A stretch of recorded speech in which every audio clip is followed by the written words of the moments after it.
Hello semua, jumpa lagi di channel Erwin Borneo.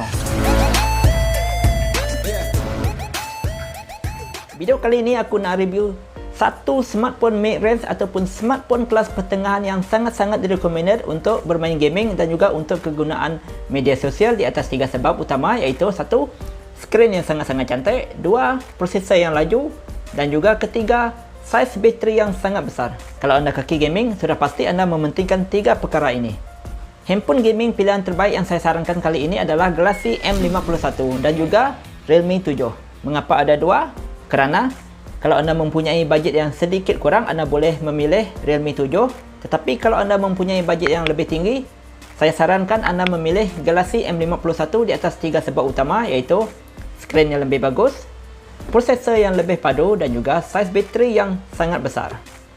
Sudah pasti terdapat banyak lagi pilihan-pilihan lain untuk smartphone mid-range seperti Realme 7 Pro, Xiaomi Mi 10T dan juga Mi 10T Pro. Tetapi harga untuk smartphone yang lain itu lebih tinggi daripada Galaxy M51 dan juga hampir mencapai RM2,000. Galaxy M51 dilancarkan di Malaysia secara rasmi pada September 2020 dan pembelian secara online boleh dibuat bermula Oktober yang lepas dengan harga RM1,600 Malaysia. Untuk sokongan network, Galaxy M51 masih lagi menggunakan 4G, iaitu belum lagi support untuk 5G seperti kebanyakan smartphone yang lain. Untuk display memang tidak asing lagi bagi Samsung, menggunakan skrin jenis Super AMOLED Plus bersaiz 6.7 inci pada Galaxy M51 ini. Tetapi sayangnya skrin ini masih lagi menggunakan standard 60Hz refresh rate.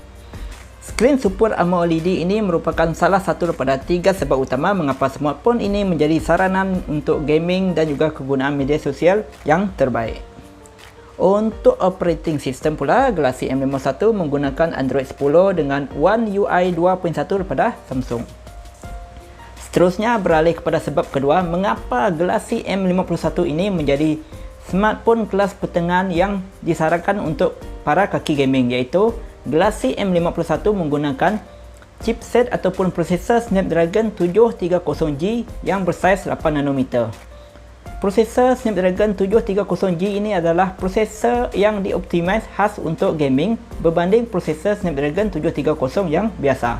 Maksud dia, kalau menggunakan Galaxy M51 ini dengan chipset 730G, bermain gaming sudah pasti lebih smooth. Seperti biasa, untuk gaming test menggunakan game PUBG, grafik setting tertinggi yang Galaxy M51 ini boleh support iaitu sehingga HD height ataupun pada smooth height saja. Tetapi yang paling menarik ialah setelah bermain game PUBG selama lebih kurang 50 minit ataupun satu game, bateri Galaxy M51 ini hanya berkurang 4% saja. Sama juga ketika bermain game Mobile Legends. Ini bermaksud Galaxy M51 mampu bertahan untuk bermain game PUBG tanpa henti lebih kurang 9 jam. So, bermaksud 9 jam. 9 jam ni kalau kira anda boleh bermain daripada pagi sehingga petang tanpa henti. Saya rasa kalau anda bukan betul-betul kaki gaming, anda tidak akan berbuat demikian, kan? Paling-paling pun 4 atau 5 jam. So, kalau anda kaki gaming, sudah pasti anda tidak perlu risau kehabisan bateri menggunakan handphone Galaxy M51 ini untuk bermain game. Selain itu, prosesor Snapdragon 730G yang pada Galaxy M51 ini digabungkan dengan RAM sebesar 8GB dan juga internal storage sebesar 128GB yang boleh lagi kita tambah menggunakan memory card. Baiklah, kita beralih kepada sebab ketiga kenapa smartphone ini sangat disarankan untuk gaming, iaitu kerana seperti yang saya cakap tadi, kapasiti baterinya yang sangat besar, iaitu 7000 mAh dengan fast charging 25W. So, walaupun bateri smartphone ini sangat-sangat besar, iaitu 7000 mAh, smartphone ini boleh di-charge daripada 0 sehingga 100% di dalam masa 1 jam lebih saja. Untuk pengetahuan anda, bateri 7000 mAh ini adalah bateri terbesar yang pernah Samsung bekalkan kepada semua model smartphone keluaran Samsung sehingga tahun 2020. Saya tak tahu kenapa Samsung tiba-tiba mengeluarkan satu smartphone yang mempunyai saiz bateri yang sangat-sangat besar berbanding dengan smartphone Samsung yang lain. Mungkin mereka memang target untuk kaki-kaki gaming. Jadi kepada anda yang kaki gaming, bateri 7000 mAh bersama dengan prosesor Snapdragon 730G pada Galaxy M51 ini pasti pasti akan secara automatik menghilangkan kerisauan anda tentang handphone cepat habis bateri ketika bermain game ataupun masalah handphone lagging. Seterusnya beralih kepada bahagian kamera. Galaxy M51 ini menggunakan quad kamera setup iaitu 64 megapiksel wide kamera, 12 megapiksel sebagai ultra wide kamera selain 5 megapiksel makro dan juga 5 megapiksel sebagai depth sensor. Untuk kualiti gambar dan juga video daripada Galaxy M51 ini, saya rasa anda tidak perlu risau sangat sebab Samsung memang sangat terkenal dengan kamera yang bagus dan juga stabilization video yang sangat-sangat smooth. Untuk video recording, Galaxy M51 ini mampu merekod video sehingga 4K pada 30 frame per second. Untuk kamera selfie pula, Galaxy M51 menggunakan punch hole kamera 32 megapiksel wide kamera. Selain itu, Galaxy M51 menggunakan side mount fingerprint sensor yang terletak di sebelah kanan bersama dengan power button dia. So kalau anda tekan power button, dia akan unlock sekali smartphone anda kerana dia punya fingerprint adalah berada di bahagian sisi bersama dengan power button itu. So itu saja review untuk Galaxy M51. Kepada anda yang belum subscribe, sila klik button subscribe untuk video yang seterusnya. So Galaxy M51 kita sudah review. Sekarang kita teruskan dengan Realme 7. Hello semua, jumpa lagi bersama saya di channel Arianto Borneo.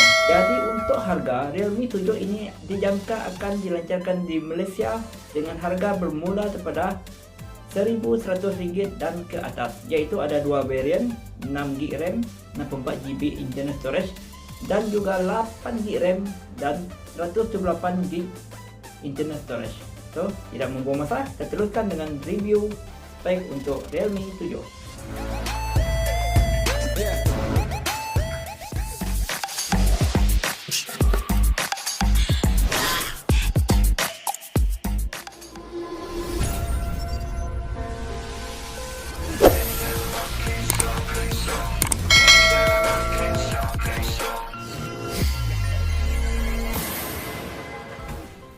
Untuk skrin, Realme 7 menggunakan skrin jenis IPS LCD Full HD Plus dengan saiz 6.5 inci dan juga sudah support 90Hz refresh rate, selain dilindungi oleh Corning Gorilla Glass 3. Untuk sistem pula, Realme 7 menggunakan Android 10.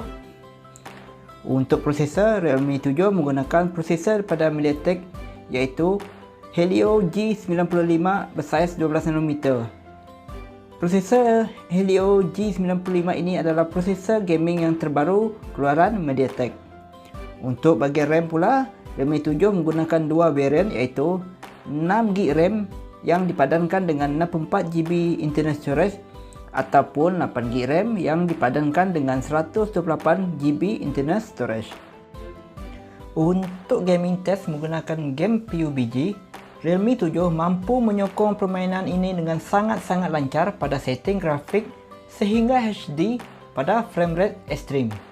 Ini mungkin dipengaruhi oleh prosesor gaming terbaru daripada MediaTek iaitu Helio G95 yang digunakan pada smartphone ini, selain juga sokongan RAM 6 atau 8GB. Jadi, jika anda bercadang hendak menggunakan smartphone ini untuk bermain game seperti Mobile Legends dan juga PUBG, saya rasa memang tiada masalah selain sokongan bateri yang bersaiz 5000 mAh pada smartphone ini. Pada bahagian kamera pula, kamera utama 64 megapiksel dengan sensor Sony IMX682 pada handphone ini, ia mampu menghasilkan gambar yang sangat berkualiti dan juga sangat memuaskan. Selain anda masih boleh merakam video pada setting Full HD sehingga 4K menggunakan smartphone ini. Kamera kedua iaitu 8 megapiksel aperture 2.3 yang berfungsi sebagai ultra wide kamera. Kamera ketiga 2 megapiksel aperture 2.4 sebagai makro kamera dan juga 2 megapiksel aperture 2.4 juga sebagai depth sensor. Pada bahagian depan pula, Realme 7 sudah menggunakan kamera selfie 16 megapiksel aperture 2.1 wide dengan desain punch hole. Untuk bahagian security pula, Realme 7 menggunakan fingerprint sensor yang terletak pada sebelah tepi kanan smartphone ini. Selain itu, Realme 7 menggunakan bateri bersaiz 5000 mAh dengan fast charging 30W. Untuk bahagian fast charging, Realme klaim di mana smartphone ini mampu mengecas bateri dia dari 0 sehingga 50% cuma di dalam 26 minit saja. Sementara untuk USB, Realme 7 menggunakan micro USB 2.0 Type-C. Jadi itu saja review secara ringkas spek untuk smartphone terbaru daripada Realme, iaitu Realme 7. Kepada anda yang belum subscribe, sila subscribe, like dan share kalau anda suka video ini, dan dislike kalau anda tidak suka. Itu saja daripada saya, jumpa lagi di video akan datang. Thank you.